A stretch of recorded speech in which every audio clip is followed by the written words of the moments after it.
3 months behind in their mortgage payments, the Harper family of Los Angeles is facing possible foreclosure. And since last summer, Carol Harper and her husband Johnny, now disabled, have been trying without success to get their mortgage modified so they can make their monthly payments. I don't know what I'm going to do if these people decide to take my home. I have nothing else. I can't see myself after 35 years out there in the street. We worked hard for this. He worked until he couldn't work any longer.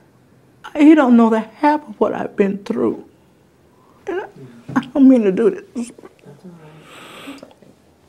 She says her calls to her bank, IndyMac, have resulted in nothing more than a 6-month-long runaround. I've called. I've been on the phone so much, so it's just pathetic. It's hard. And I'm at the point where I don't know where else to go.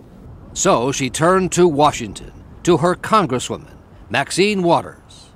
The average American trying to get through to negotiate a loan modification will not be able to get it done.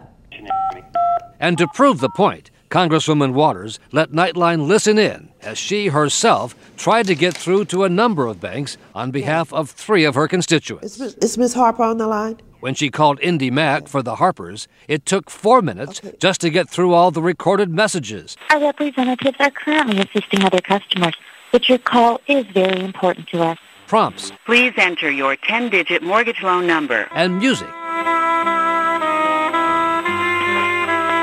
To find a live person. This is Congresswoman Maxine Waters. I work on these loan modifications with my constituents. But once the bank heard who she was and that ABC News was listening, she was told she had to talk to someone named Evan in the Public Relations Department. Oh, okay, but can you give me a number to the President's office? No number to the President's office. So the best thing you can do is refer me to Evan. He doesn't have a telephone number. A bank spokesperson said Mrs. Harper's case was too complex to be handled through the call center, and that IndyMac is now trying to help her. The Congresswoman's next call went to the Bank of America, which claims it does a good job handling calls about mortgages.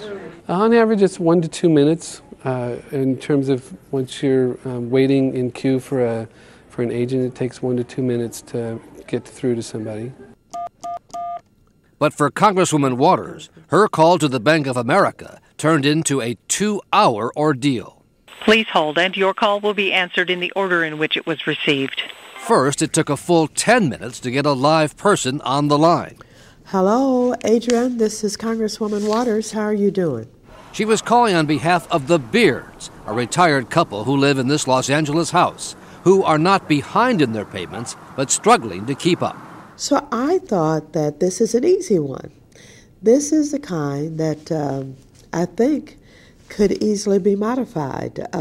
Can you help us with this account? But it wasn't so easy. Waters was transferred to another department, put on hold for 3 minutes. All the representatives are with clients. Please hold, and your call will be answered by the next available agent. And then was disconnected with her constituent listening in. Hello? Hello? Oh, stop ringing.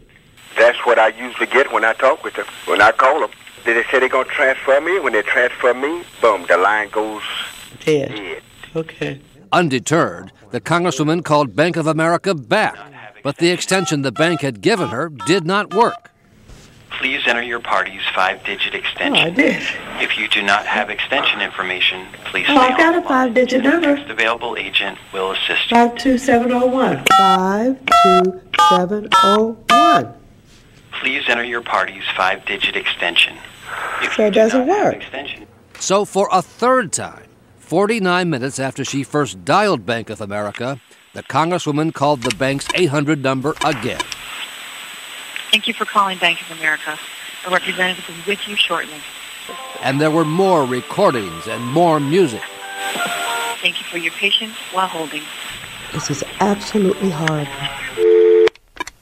So she called the bank for a 4th time and was directed to yet another department, and then transferred to hardship assistance. I'm Congresswoman Maxine Waters. He's one of my constituents. He's been having a terribly hard time in trying to get some consideration for a loan modification. But because the Beards are not yet behind in their payments, the call was sent to yet another bank department, refinancing, now almost 2 hours after the first call. www.bankofamerica.com and select the refinance link. There was a recorded message, and then the call was cut off. We appreciate your business. Oh, my goodness.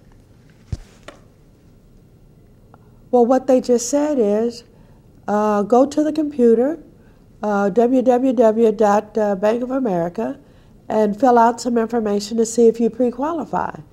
They don't stop to find out whether or not you have a computer, whether or not you use computers, and they don't come back on the line. Bank of America offered the Congresswoman an apology for her 2-hour ordeal. I absolutely apologize to the Congresswoman and to the homeowner for the process they went through. Again, that is absolutely not the way that I would want this to go. The Congresswoman says she believes what happened to her in this case is not at all unusual.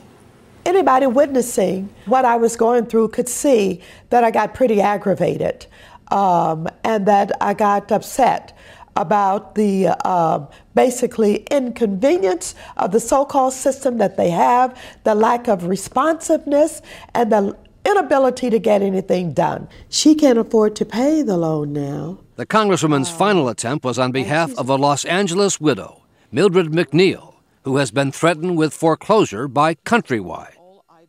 With her husband gone and not bringing in his pension money, Mrs. McNeil is now more than a year behind in her mortgage payments. I'm calling on the McNeil account with Countrywide.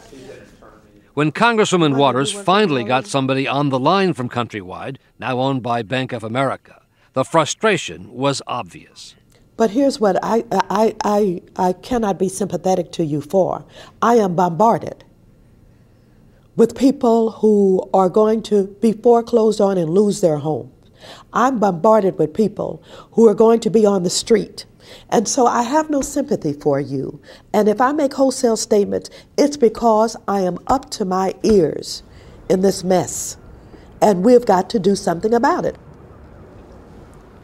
As of tonight, Congresswoman Waters is still steaming. Her efforts to cut through the red tape for those three constituents has yet to result in any resolution. She says if that's the way they're going to treat somebody they know who's a member of Congress, imagine what happens to everyone else. Terry? You've got to wonder. Well, good for Congresswoman Waters, and thanks.